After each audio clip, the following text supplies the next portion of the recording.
我卡着0点有优惠去吃火锅，刚坐下，耳边就响起店里的喇叭声。午夜火锅世界欢迎您，请拿起桌上的菜单，遵守背面的规则用餐。店内陷入压抑的气氛中，火锅店零星的几桌客人面上露出了和我一样疑惑的表情。我赶紧辨别菜单上的字。1. 店内只有1名服务员提供服务。2. 呼叫服务员时，请用中指敲桌子。3. 如果小料缺失，请立刻找服务员贴满。4. 如果饮料喝完，请立刻找服务员倒满。5. 请不要自己瞎画。6. 请不要和服务员一起上厕所，或者不要被他发现。7. 全程不要让服务员发现你的异常。8. 服务员哭过3次以后，可以无视所有规则离开火锅店。9. 遇到棉花娃娃，请满足他的任何要求，实际的结账后再离开。最后写着：亲爱的顾客，祝您用餐愉快。这还能愉快吗？难不成这是午夜场火锅店的特色活动？正在我疑惑时，其中一桌的社会男站起身，竖起食指，然后敲打桌子喊道：老子吃个火锅还要你们教吗？还必须遵守你们的规则，用中指呼叫，发射火箭都不要求必须用中指，老子不吃了。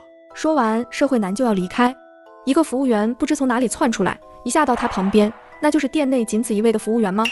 他看上去很普通，穿着火锅店统一的工作服，头发一丝不苟地梳到脑后，面上是得体的笑容。你好，请问有什么需要吗？社会男粗鲁地去推他，嘴里嚷着：滚开，老子要走。服务员一动不动地定在原地，笑容依旧礼貌。请问是对我们的服务不满意吗？社会男举起拳头：老子不想吃了，老子要离开。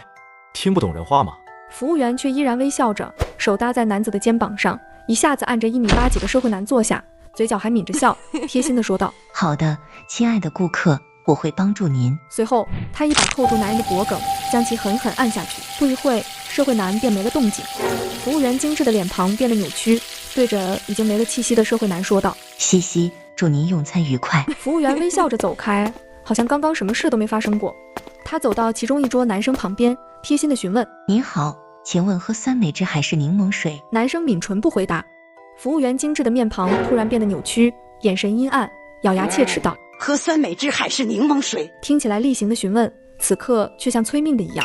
其余人都在紧张地盯着那边。男生额头上冒出冷汗，忐忑回道：酸梅汁。顿了顿，又补充一声谢谢。服务员一下子笑了起来，为他倒上满满一杯酸梅汁，温柔地说道：锅底马上就来，请耐心等待。他迈着小步伐，轻快地向我走来。您好，请问喝酸梅汁还是柠檬水？虽然我知道这种酸梅汁是用调味剂调制出来的，和酸梅没半毛钱关系，喝柠檬水至少能补充维 C， 但看到前面的男生回答酸梅汁没事，也跟着回答酸梅汁，谢谢。他似乎更开心了，眉梢眼角都是笑意，愉快地走到每位顾客面前，无一例外地收到同样的回答：酸梅汁，谢谢。并不是每一个人都喜欢喝酸梅汁，但它毕竟是被证明过的正确答案，没有人敢尝试新的回答。